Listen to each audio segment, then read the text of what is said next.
Ya, ngomong dulu.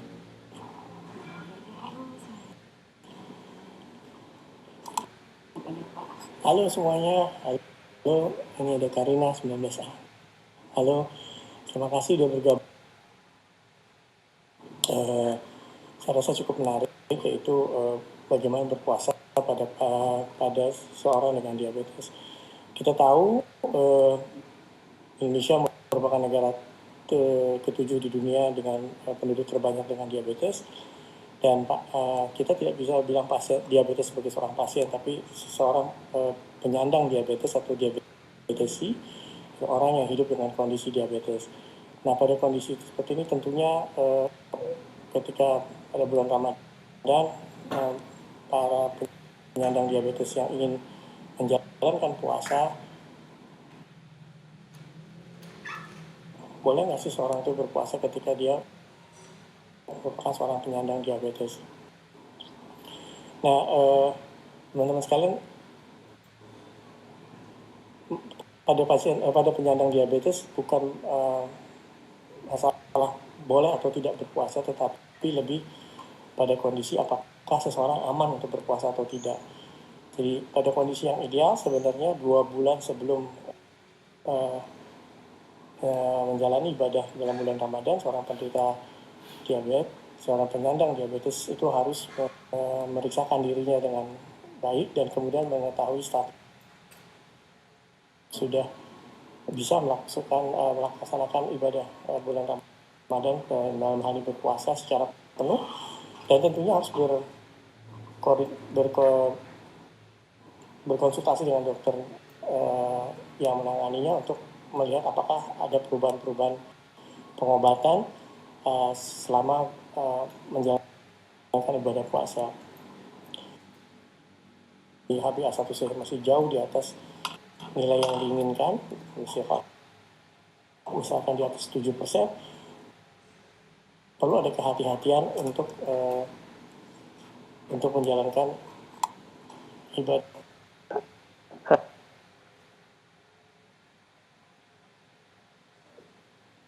Pasien sudah terkontrol kendali gula darahnya dengan baik, baru kemudian bisa menjalankan ibadah puasa dengan aman. Kalau kita mengatakan aman. Halo Dr. Andi. Halo. Kok di tempat saya nggak ada gambar foto saya ya? Dokter nah jelas. Itu gimana? Dokter ada foto, ada gambar saya nggak di situ? Masih connecting, belum ada. Masih connecting ya. Bentar.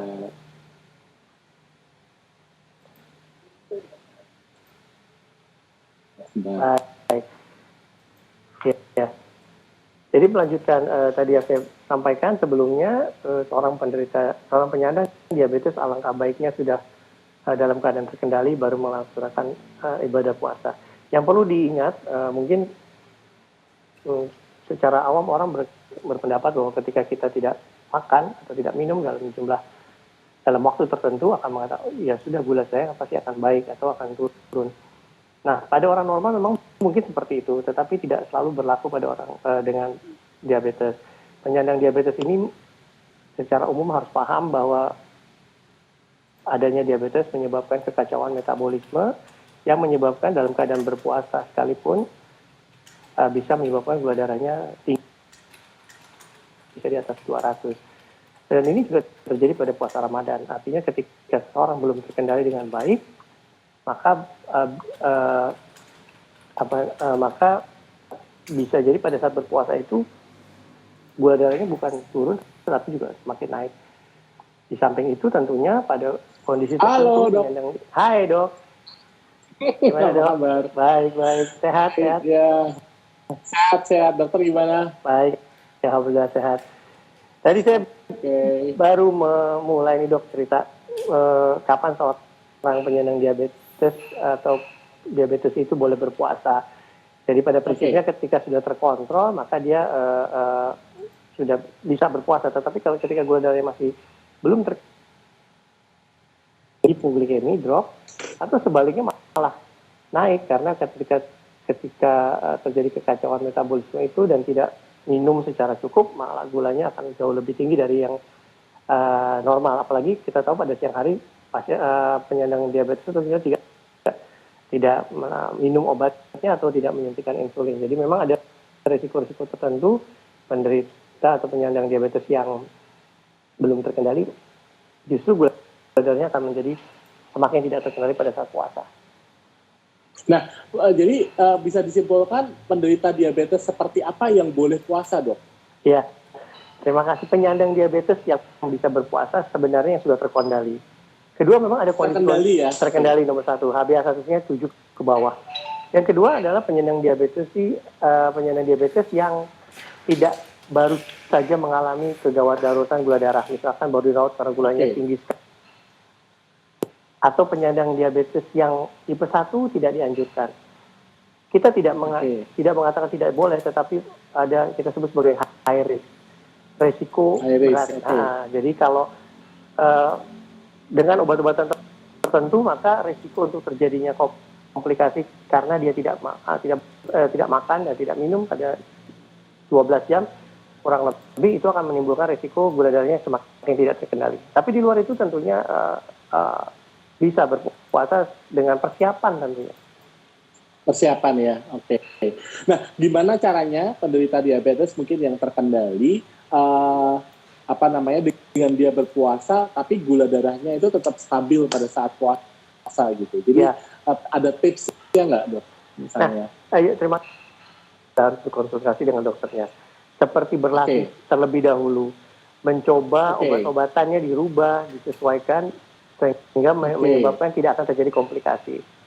Nah, tetapi memang ada beberapa obat yang risiko terjadinya hipoglikemi itu cukup rendah. Jadi kalau mereka yang menggunakan obat-obatan yang cukup rendah risiko terjadinya gula darah turun atau drop, maka sebenarnya bisa langsung puasa.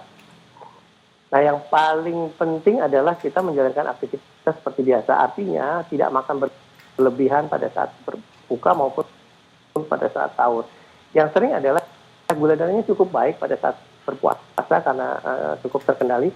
Jadi begitu buka puasa, setelah makan buka puasanya itu yang kemudian dengan waktu yang singkat makanan yang masuk juga sangat banyak, dan akhirnya ya itu tadi jadi justru pada saat malam hari gulanya berantakan. Oke, karena kan harus berpuasa dengan yang manis ya, Dok. Dan harus ada latihannya dulu ya, artinya harus kontrol dulu untuk penderita diabetes, terus kemudian dia harus terlatih terlebih dahulu sebelumnya gitu, supaya tidak terjadi hipoglikemi atau justru malah hyperglikemi. Betul. Bahkan kalau kita menganjurkan sebenarnya kalau pasien-pasien yang katakanlah dengan high risk tapi tetap ingin menjalankan ibadah puasa, kita sangat menganjurkan mereka memiliki alat pemeriksaan gula darah mandiri, di mana kita akan menganjurkan pemeriksaan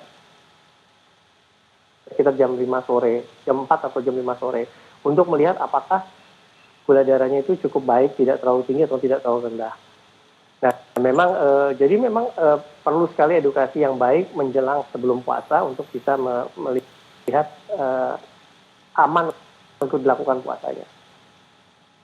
Nah, pemeriksaan gula darah mandiri itu ada bedanya nggak sih, Dok, pada saat puasa sama nggak puasa? Jadi kalau nggak puasa pemeriksaan gula darah mandiri itu jam sekian sampai jam sekian, tapi kalau pada saat puasa itu berbeda.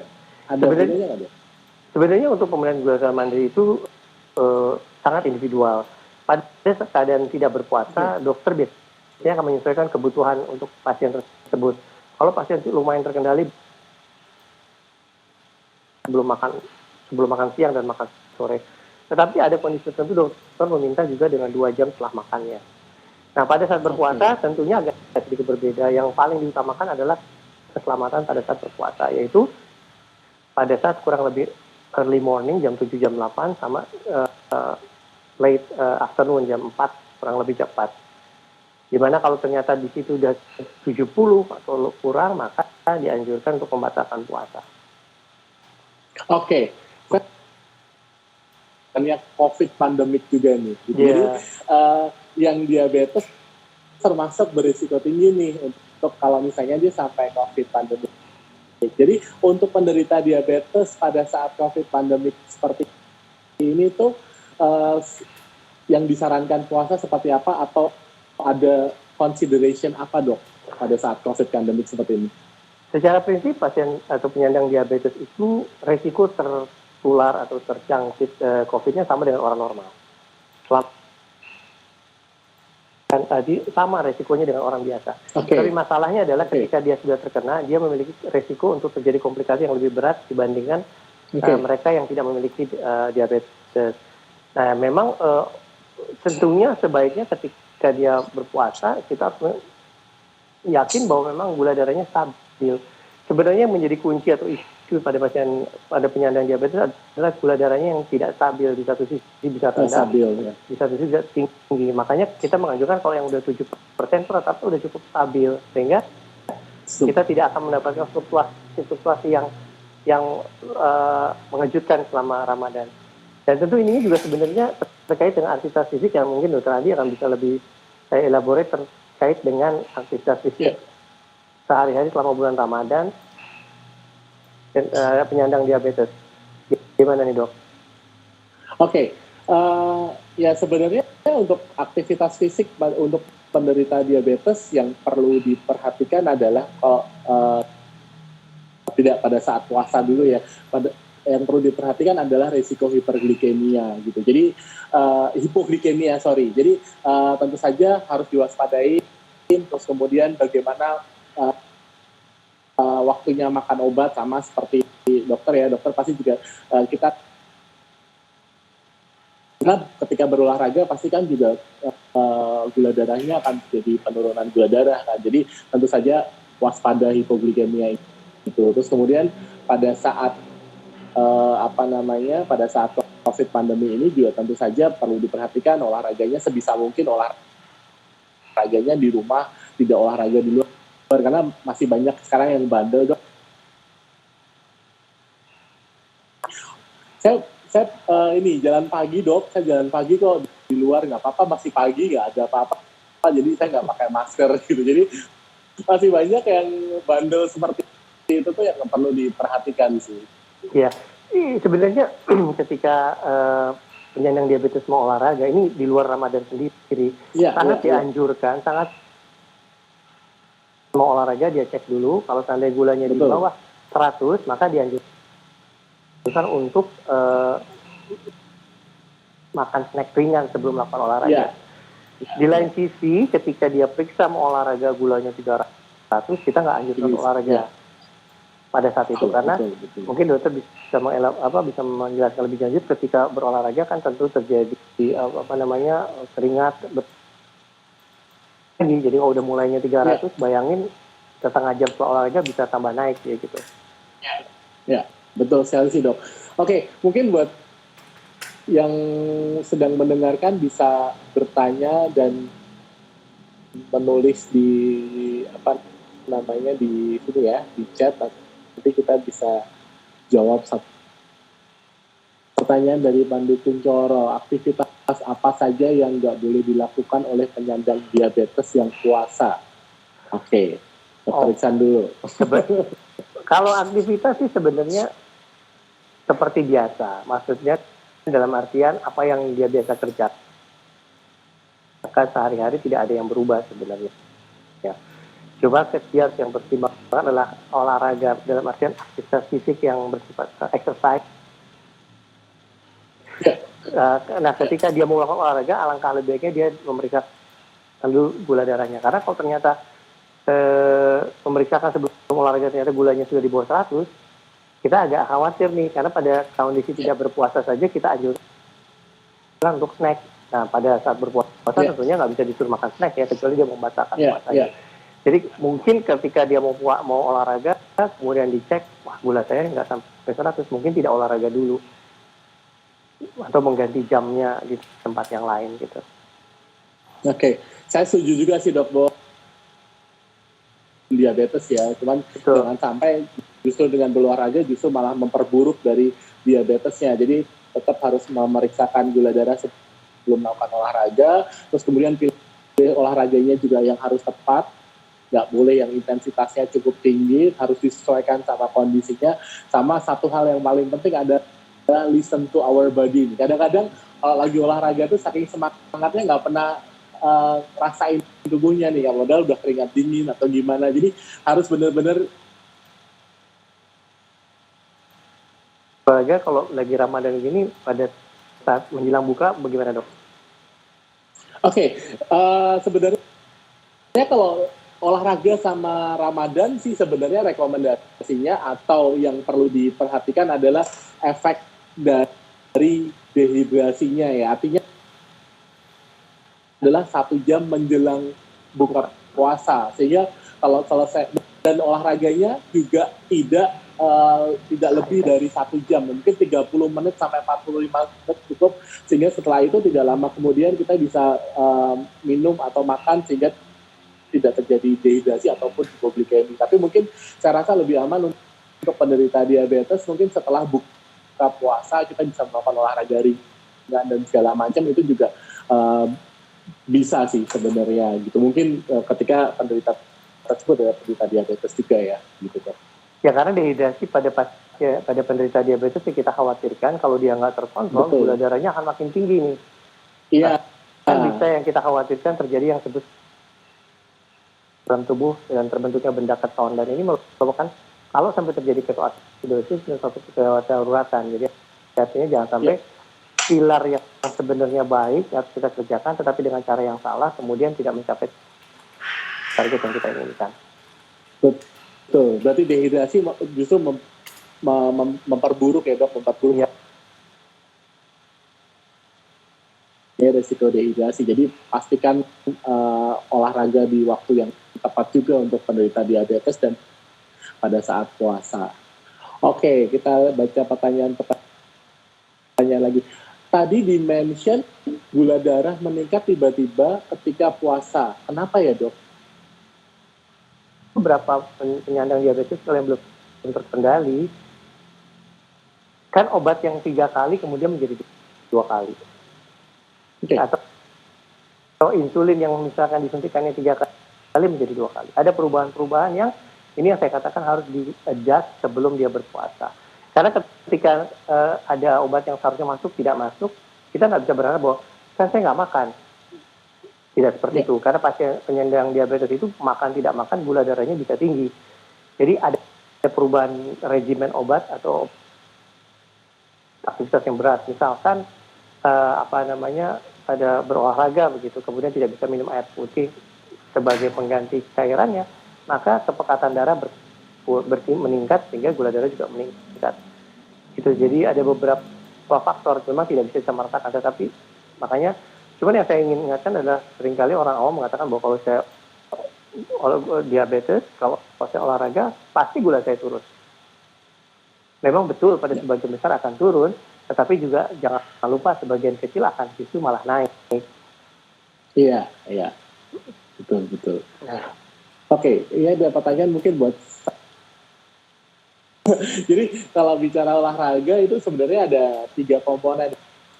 Yang pertama olahraga aerobik, terus kemudian ada olahraga latihan beban atau strength exercise, terus kemudian yang terakhir itu olahraga fleksibilitas atau stretching. Jadi kalau olahraga aerobik tentu saja olahraga yang direkomendasikan untuk penderita diabetes yang intensitasnya itu ringan sampai sedang. Artinya ketika sedang itu juga perlu diperhatikan apakah kita punya penderita tersebut punya risiko terhadap rekomendasikan mulai dari intensitas ringan sampai dengan sedang. Terus kemudian latihan beban nih dok, latihan beban juga beberapa penelitian menyebutkan itu bagus karena bisa meningkatkan sensitivitas insulin. Jadi nggak hanya aerobik aja, tapi ditambah dengan latihan beban. Jadi itu juga penting sih yang saya baca. Terus kemudian kalau stretching atau peregangan, saya rasa sih ya sebelum olahraga pasti harus melakukan stretching sama peregangan supaya ya cedera, jangan sampai ya gimana dok? Setuju dok, betul bahwa memang strengthening dari atau membuat otot kita menjadi lebih terlatih atau besar, itu memang dikaitkan dengan pembakaran gula yang lebih tinggi. Itu juga akan meningkatkan kemampuan tubuh kita menggunakan glukosa dengan baik, jadi menurunkan resistensi insulin. Pada orang tipe 2 yang terjadi kan Dia dapat. sebenarnya. Silakan dok, lanjutin aja. Ada Ya, pertanyaan. jadi sebenarnya pada tipe 2 itu kan salah satunya adalah insulin yang ada kadang-kadang tidak cukup oleh karena kerja insulin terlalu berat, apa yang kita sebut insulin resistance. Nah, ini bisa membaik dengan kondisi otot yang terlatih. Sering disuruh berjemur, dan apakah berjemur dapat meningkatkan gula darah dan apakah bahaya?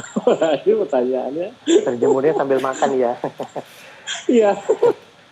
Sebenarnya berjemur itu kan diharapkan mendapatkan vitamin D, ultraviolet yang kemudian mampu mengubah vitamin D di bawah vitamin D di bawah kulit kita, kemudian menghasilkan vitamin D yang cukup. Apakah itu kemudian menyebabkan gula darah naik? Tentunya rasanya tidak, kecuali berjemurnya terlalu lama kemudian kita jadi dehidrasi, bisa saja, tapi umumnya sih kurma maksimal berapa ya yang dikonsumsi per hari untuk penderita diabetes? Sebenarnya kan kita selalu bicara masalah kalori gitu, kalori yang kita anjurkan. Jadi tentunya kalau dari anjurannya dari sunahnya kan kita makan dalam jumlah yang ganjil, tetapi ganjilnya mungkin yang secukupnya. Saya rasa 1, 3, 5 masih lumayan, masih bisa diperbolehkan. Tetapi yang jangan lupa adalah kurmanya cuma 2-3 biji, tetapi kemudian habis itu minum sirup manisnya 1 botol. Jadi kan artinya nggak sesuai. Kalori yang masuk penting harus benar-benar dikendalikan. Kalau kita sering kali kan buka puasa itu diperhatikanlah di meja kita. Seperti itu. Kecuali kalau kita atlet mau olahraga yang sangat berat, mungkin boleh makan itu semua. Mungkin Dr. Andi lebih bisa menjelaskan kalori dengan kaitan untuk olahraga. Setuju sih dok. Jadi prinsipnya kita selalu harus seimbang gitu. Kalori yang masuk harus ditambah dengan kalori yang harus sesuai dengan kalori yang keluar. Atau kalau mau weight management, saya rasa overweight, penurunan berat badan itu juga identik dengan diabetes. Ya, jadi kalau kita mau menurunkan berat badan, jadi harus kalori yang keluar lebih banyak. Jadi saya rasa mungkin kalori yang masuk juga mungkin bisa sedikit lebih meningkat. Tapi kalau misalnya selama COVID ini kita hanya duduk di rumah, nonton TV, nonton Netflix seharian nggak bergerak, saya rasa kalau makannya terlalu banyak juga ya itu yang perlu diperhatikan sih. Memang COVID ini stay at home atau bekerja dari rumah ini resiko untuk terjadi peningkatan kadar gula, peningkatan lemak, obesitas ini meningkat sekali sih dok. Memang. Setuju. Jadi berapa kalori yang kita makan. Iya. Dan khusus untuk pada pasien diabetes, satu lagi mungkin Mas Andi, diabetes itu tidak walaupun jumlah kalorinya katakanlah dibolehkan oleh ahli gizi atau dokternya sekian 1.500 kalori, itu tidak boleh dimasukkan sekaligus. Tetapi pada porsi tertentu, karena kemampuan mengendalikan gula darah pada penyandang diabetes itu tidak sama dengan orang normal. Sebagai satu contoh, orang normal makan katakanlah 500 kalori atau bahkan sekalipun 1.000 kalori, dia akan bisa mampu dalam 2 jam gulanya akan turun di bawah 200. Dia bisa turun ke level yang normal. Bayangkan kalau dia sepanjang hari atau setelah buka tuh makan terus sampai jam 10, jam 11 malam, maka gulanya sepanjang itu tidak akan bagus. Dan jadi seperti sia-sia, siangnya mungkin baik, tetapi malamnya menjadi gula darahnya menjadi jelek. Oke, dok, saya tuh sering banyak ditanya ya, terutama pasien penderita diabetes yang udah neuropati, terus kemudian juga ada retinopati. Salah satu komplikasi diabetes itu kan ada retinopati sama neuropati. Nah, duluan mana sih dok, neuropati sama retinopati? Terus kemudian berikutnya adalah ketika dia sudah, ini udah sampai retinopati diabetik nih gitu, sehingga dia harus perlu waspada gitu. Ya. Sebenarnya kapan terjadinya komplikasi pada diabetes tipe 2 terutama ya, itu memang tidak gampang untuk dijawab. Karena kembali lagi pertanyaannya, kapan orang itu terdiagnosis? Karena dari data terakhir di 2019 dari IDF, di Indonesia itu 7 dari 10 orang itu tidak mengetahui kalau dia diabetes.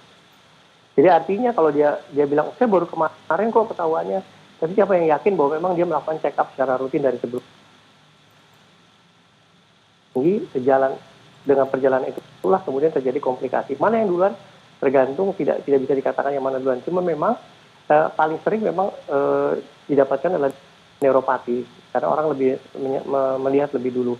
Nah, khusus untuk nefropati dan retinopati agak sedikit berbeda, karena nefropati ini tidak selalu kemudian fungsi ginjalnya langsung turun. Justru pada saat awal fungsi ginjal masih baik dan bahkan bisa lebih tinggi dari normal. Yang sering terjadi adalah adanya kebocoran protein dalam jumlah kecil. Nah, tidak semua orang memeriksakan ini dari sejak awal, sehingga mereka bilang, enggak, gula ginjal saya masih bagus, padahal sebenarnya sudah ada komplikasi yang sangat besar. Nah, demikian pula pada retinopati. Retina itu sebenarnya adalah bagian di belakang mata kita yang cukup luas. Dia jatuh dan menyebabkan ada gangguan penglihatan, orang tidak akan merasa ada masalah. Oleh karena itu, memang rekomendasi di seluruh dunia mengatakan bahwa pada saat seseorang terdiagnosis harus segera melakukan pemeriksaan mata. Jadi harus segera ke dokter mata dan melakukan pemeriksaan secara komprehensif. Jadi bukan sekedar itu, tetapi dengan pemeriksaan yang lebih teliti untuk melihat apakah retinanya masih benar-benar baik atau enggak. Kalau sudah ada, saya yakin itu bukan baru, pasti sudah lama diabetesnya. Cuma mungkin baru diagnosis. Jadi karena di Indonesia 7 dari 10 itu terlambat terdiagnosis. Mengedukasi masyarakat kita ya dok, bagaimana diabetes itu supaya jangan late untuk terdiagnosis, dan kebanyakan juga mereka sudah ada komplikasi baru ketahuan baru ini ada diabetes gitu ya. Ya, dan mereka yang sudah punya diabetes diharapkan untuk memeriksakan mata secara rutin, setidaknya 6 bulan atau 1 tahun untuk melihat apakah ada progresivitas dari retina yang kondisi di retinanya. Karena kalau tanpa diperiksa dia tidak akan merasakan keluhan yang bermakna sampai nanti sudah stadium lanjut, kemudian tidak banyak yang bisa kita kerjakan. Saya tertarik tadi ada yang bertanya tentang gejala-gejala dari gula darah tinggi. Sayangnya tidak banyak. Jadi kalau yang klasik itu kan orang akan banyak berkemih, terbangun di malam hari karena kencing, kemudian sering lapar, sering haus, berat badan turun walaupun makannya banyak. Misalkan dengan alat. Nah, tapi sebaliknya kalau gula darah rendah, gejalanya lebih khas. Dimana kalau kita merasakan lemas, kemudian berdebar-debar, keringat dingin pada saat yang bersamaan, dan ketika kita makan sesuatu yang manis kemudian menjadi enak atau hilang gejalanya, itu merupakan salah satu gejala hipoglikemia atau gula darah yang kalau orang awam sering bilang gula saya. Gejalanya seringkali orang tidak merasakan itu sebagai satu gejala. Seringkali saya menemukan penderita diabetes yang pertama kali terdiagnosis, sering minum nggak? Iya kan dok, akhir-akhir ini panas, jadi aus gitu. Padahal sebenarnya kalau dilihat gula darahnya tinggi gitu. Atau dikatakan sering bangun malam karena kencing. Iya, karena AC saya terlalu dingin sehingga saya kencing berulang kali. Gitu. Jadi tersamarkan oleh cerita sendiri gitu. Jadi gula darah itu ya kira-kira lebih seperti itulah dok kira-kira. Dan pentingnya medical check up secara teratur, meskipun tidak ada gejala, medical check up itu penting ya. Ketika hasil yang rutin mungkin setahun sekali atau 6 bulan sekali tidak selalu menyertakan HbA1c kan, tapi paling hanya gula darah puasa dan 2 jam setelah puasa gitu ya. Dan di situ kadang-kadang tinggi ini gitu. Nah, tinggi ini ini kemarin karena ini aja, apa kadang-kadang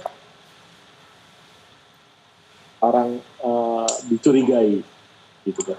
Sebenarnya kalau normal gula darah puasa itu sangat berperan. Kalau gula darah 2 jam makan itu agak sulit karena banyak orang yang saya tinggi karena tadi sengaja saya makanin semua, saya kasih minum yang manis jadi gulanya tinggi. Memang kita nggak pakai gula darah 2 jam untuk mendiagnosis. Tapi kalau gula darah puasa itu bisa. karena orang normal itu pasti 100 ke bawah. Oke. Jika dia 100 ke atas, tetapi belum mencapai 126, dia udah harus curiga, karena itu mungkin masuk ke kategori pradiabetes. Sebagai follow up lanjutannya, kalau perusahaannya tidak memeriksakan, alangkah baiknya mereka segera memeriksakan HbA1c. HbA1c, oke. Iya, begitu di atas 100, terutama mereka yang punya faktor risiko. Satu, mereka yang faktor risiko di keluarganya sudah ada. Kedua, orang tuanya atau salah satu orang tuanya menyandang diabetes. Sering kali masih datang ke saya, dok itu silang ya kalau bapak ke anak yang laki atau ibu, ternyata nggak ada urusan dengan silang. Kita punya salah satu faktor risiko dari orang tua, itu juga risiko. Yang ketiga yang sering kelupa adalah mereka-mereka, terutama wanita yang pernah hamil kemudian melahirkan anak di atas 4 kg. Oke. Atau mereka yang pada saat hamil terdiagnosis sebagai gestasional diabetes. Jadi pada saat hamil itu gulanya tinggi terus. Tapi begitu hamil dia normal lagi. Jangan dilupakan kelompok ini harus selalu memeriksakan diri secara berkala. Ya. Jadi ada beberapa segala macam itu memang harus memeriksakan secara berkala ya dok ya. Iya. Terutama HbA1c-nya karena lebih sensitif untuk memikirkan. Betul. Oke. Dok, kalau misalnya tadi kan 7 ini telat, yang 3 nih dok, buat yang 3 ini mereka nggak terlambat, mereka memang baru terdiagnosis di situ. Oke, ternyata saya punya diabetes baru saja atau ini. Terus kemudian kapan ya dok, maksudnya ketika sudah terdiagnosis, kapan men-screening tadi dok? Screening komplikasi tadi, pemeriksaan. Segera di screening dan setelah itu melakukan secara rutin dok, gimana? Sejak awal. Jadi sejak terdiagnosis, jangan berasumsi bahwa kan ini baru. Pasti. Karena tadi saya katakan bahwa sering kali kita nggak tahu, belum memeriksakan diri, jadi belum tahu kita kapan benar-benar pertama kali menjadi seorang penyandang diabetes. Jadi pada saat terdiagnosis segera periksakan mata, terutama mata yang saya sampaikan. Karena pengalaman kami di Jakarta Center juga sering kali pasien itu datang ingin melakukan tindakan yang relatif sederhana, kemudian pada saat di screening gula darahnya tinggi dan setelah diperiksa ternyata HbA1c-nya juga tinggi, ternyata sangat masih sangat awal. Nah ini tentunya kalau kita tidak memeriksakan diri tentunya akan sulit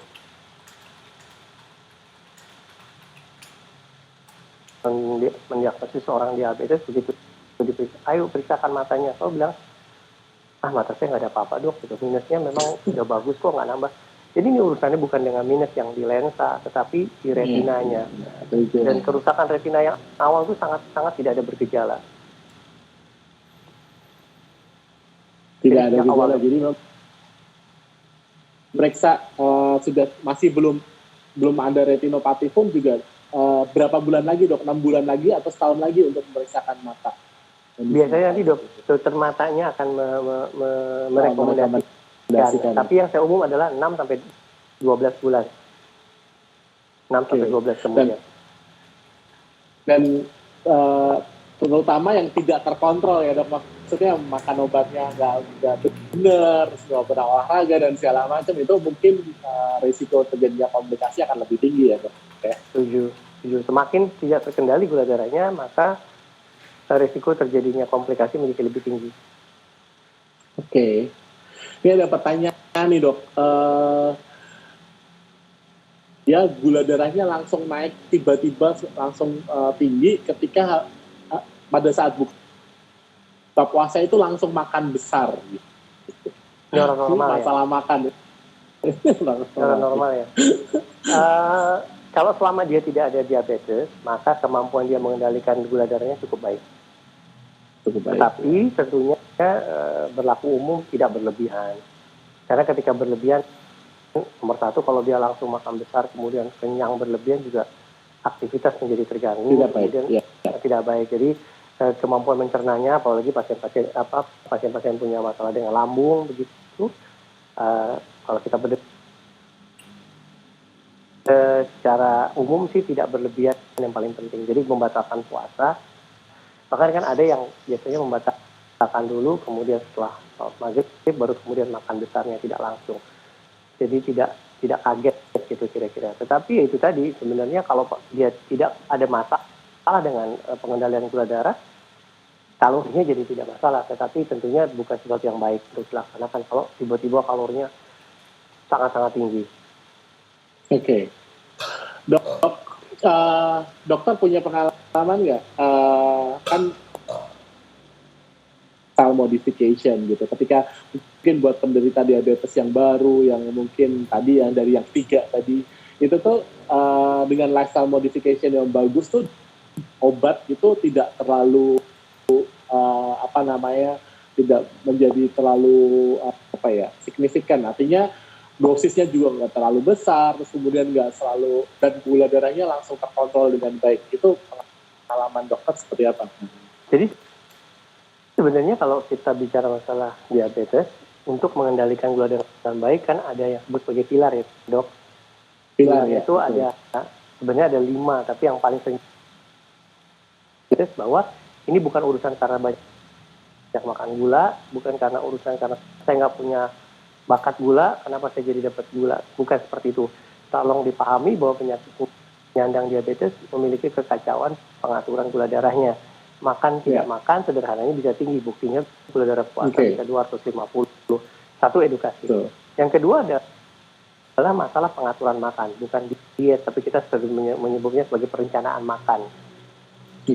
Perencanaan makan, bagaimana merencanakan makan. Secara umum kalau dia tidak ada komplikasi, maka 3J. Itu sederhananya seperti itu. Karena kalau jadwalnya dilanggar, gulanya pasti berantakan. Jumlahnya apalagi. Jenisnya, misalkan simple sugar, akan lebih parah lagi gulanya. Ya. Nah, yang ketiga, yang keahlian Dr. Andi, bahwa aktivitas fisik dan latihan jasmani itu wajib. Nah,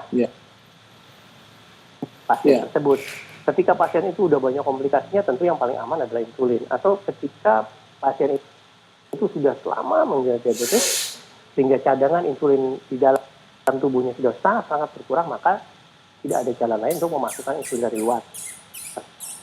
Nah, kemudian yang keempat, yang terakhir adalah pemantauan gula darah secara berkala. Kalau mereka punya alat, maka diajarkan bagaimana cara memantau gula darahnya secara baik.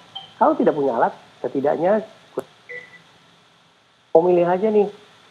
Saya mau ngatur makan sama olahraga aja. Sayangnya tidak bisa, karena ketika kita sudah menyandang diabetes, sudah ada kekacauan yang saya ceritakan tadi. Contoh paling gampang, olahraga bisa jadi gulanya turun, bisa jadi gulanya naik. Makan yang salah bisa jadi gulanya naik sangat sekali, atau ada orang yang kurang-kurangin gulanya sampai jadi ngedropnya. Jadi sebenarnya yang namanya pilar tidak boleh dipilih. Bayangkan kalau pilar rumah kita diambil satu, tentunya akan ambruk.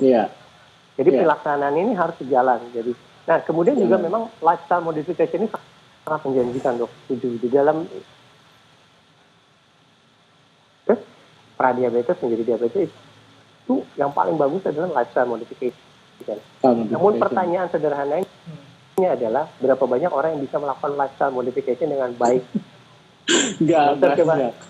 Dokter ngajarin orang olahraga, ya kan? Gitu. 3 bulan pertama begitu dia kemudian semangatnya hilang. Jadi makanya kenapa 4 harus 5-5-nya 3 bulan pokoknya beres ya makannya ya. Harus olahraga ya. Nanti belum, dok, kalau misalkan pasiennya udah cukup lama, kemudian ada usianya lanjut, kemudian lutut karena terlalu gemuk, lututnya bermasalah.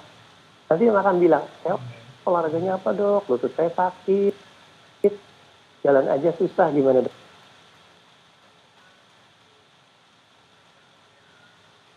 Tetapi pada pelaksanaannya tidak terlalu mudah. Mungkin itu juga, dok, kalau ada komplikasi kira-kira gimana nih olahraga, exercise apa nih yang bisa dimodifikasi nih, dok? Ya, sebenarnya olahraga bisa bermacam-macam dan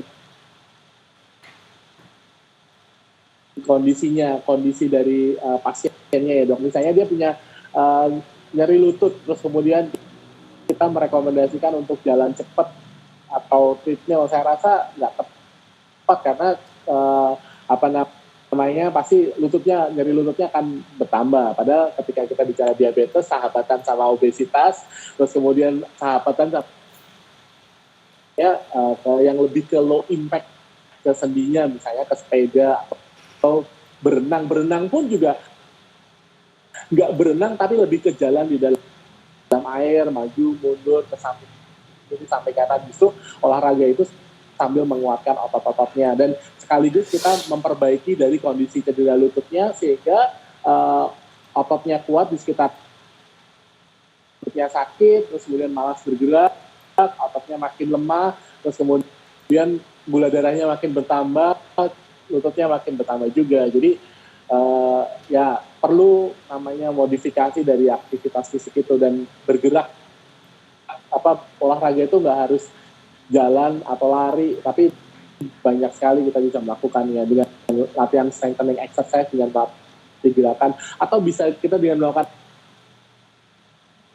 kita bisa membakar menurunkan gula darahnya juga bisa ya. Artinya banyak metode latihan yang sebenarnya itu bisa kita sesuaikan gitu.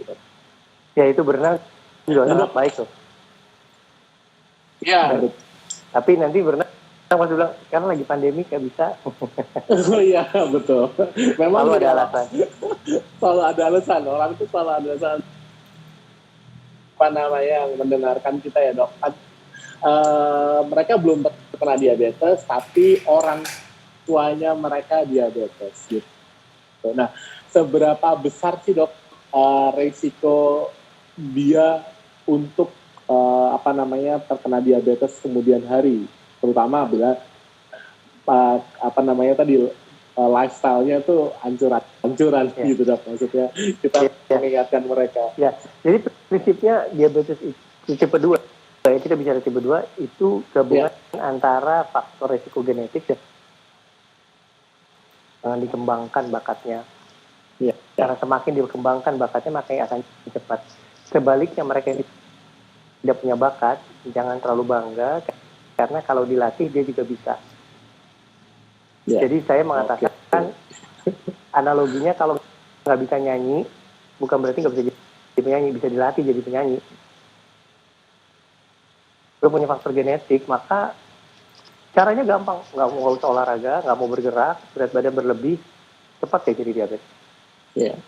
Sebaliknya pada orang yang tidak ada diabetes dari sisi genetik, ketika dia berat badan berlebih, kemudian aktivitas fisiknya sangat rendah, kemudian makan makanan juga yang tidak memilih dengan baik, menjadi seorang penyandang diabetes. Jadi sarannya sederhana, kalau memang orang tua memiliki bakat diabetes, upayakan supaya kita tidak menjadi diabetes. Bagaimana? Lakukan olahraga, modifikasi lifestyle, berat badan tidak berlebih, itu aja yang bisa kita kerjakan. Oke. Ya. Jadi itu supaya bisa menakut-nakuti milenial sekarang ya dok. Jaga gaya hidup kita, melakukan aktivitas fisik, atur makanannya, terus kemudian terutama juga makan yang manis, jangan terlalu sekarang banyak minuman yang lagi tren gitu ya, itu kadar gula darahnya luar biasa. Minuman itu yang seperti yang dokter sebut itu boleh dok, tapi habis itu lari maraton 3 kilo dok. Iya. Untuk membayar boleh minum itu asal habis itu lari. Oke, keren sekali itu. Oke, ada pertanyaan lagi? Saya rasa sih sudah banyak yang dijawab, banyak. Oke dok, mungkin kita akhiri dengan closing statement dari dokter sama dari saya untuk untuk yang mendengar pandemi seperti ini itu sebaiknya seperti apa, bagaimana?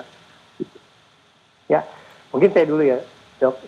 Jadi prinsipnya penyandang diabetes itu sama seperti orang normal ketika dia sudah terkendali gula darahnya. Jadi kalau seandainya sudah terkendali maka akan aman sama. Cuma memang ketika dia ingin berpuasa, alangkah baiknya sebelum berpuasa itu mengkonsultasikan kepada dokter karena ada beberapa pengobatan atau sebelumnya, sehingga ketika masuk pada bulan Ramadan semuanya sudah cukup baik sehingga aman. Tetapi kalau tidak sempat, karena kayak sekarang sudah di pertengahan, malah sudah menjelang terakhir, silakan lanjutkan kalau memang itu tapi alangkah baiknya kalau teman-teman sekalian, para penyandang diabetes 8 dan jam 4 sore. Di mana patokannya adalah kalau seandainya gula darahnya di bawah 70 atau di lain sisi gula darahnya tinggi sekali di atas 250 bahkan sampai 300, maka kita tidak menganjurkan dia untuk berpuasa atau membatalkan puasanya. Kalau dia coba dalam waktu beberapa hari sering terjadi seperti itu, berarti memang termasuk orang yang jangan berpuasa dulu. Bahkan kan kalau kita dari sisi orang muslim itu juga ada katakan orang yang sakit itu kan masuk kategori yang dibebaskan dari kewajiban puasa dengan mengganti dengan cara-cara tertentu. Jadi hipo, gula darahnya turun atau hiper, maka ada risiko-risiko yang membahayakan diri kita sendiri. Itu satu. Kemudian ketika kalau di lain sisi ketika gula darahnya sebenarnya baik, kemudian berpuasa, tolong ingat bahwa berpuasa ini termasuk untuk menahan hawa nafsu, bukan hanya pada saat selama berpuasa, tetap setelah itu. Jadi jangan, perlu diingat bahwa beda kalau siang hari itu ada 12 jam, kita kalau kerja hari tidak. Sekarang ini cuma ada sekitar barangkali 5 atau 6 jam. Bayangkan kalau semua makanan masuk pada 5-6 jam itu, maka gulanya tidak akan terkendali sepanjang malam sampai dia sahur. Jadi hal-hal seperti ini perlu dipertimbangkan. Gitu. Dan untuk aktivitas fisik nanti mungkin dari Dokter Andi. Tetapi yang perlu diingat bahwa ibadah pada bulan Ramadan seperti sholat tarawih dan lain juga bisa dianggap sebagai satu latihan aktif. Jadi intinya sih yang penting berpuasa secara aman. Pada penyandang diabetes. Mungkin saya itu sebagai closing statement dari saya. Ya, kalau dari saya ya sama seperti yang kita diskusikan tadi, Dok. Artinya kalau bagaimana aktivitas fisik atau olahraga pada penderita diabetes pada saat puasa, yang perlu diperhatikan adalah bahaya dari dehidrasi tadi, karena ketika dehidrasi itu justru akan memperparah diabetesnya. Jangan sampai terjadi hipoglikemia. Jadi kita memang harus listen to our body. Kapan kita harus tahu, ini terjadi hipoglikemia pada tubuh kita pada saat penderita diabetes yang ingin berolahraga. Terus kemudian melakukan pemeriksaan gula darah mandiri sebelum olahraga. Kita harus tahu kapan boleh olahraga, kapan tidak boleh olahraga. Terus kemudian mana latihan kekuatan otot itu juga baik untuk meningkatkan sensitivitas insulin, baik juga untuk risiko cedera yang lain. Jadi tetap melakukan aktivitas fisik itu bagian dari lifestyle modification. Buat teman-teman milenial juga jangan takut untuk ketika kita misalnya punya genetik dari orang tua punya diabetes, saya rasa dengan lifestyle modification yang bagus yang terhindar dari diabetes. Saya rasa itu, Dok. Kita hari ini ketemu online, kapan-kapan kita ngobrol offline ya, Dok ya. Iya, Dokter Andi, dengan social distancing ya. Ya,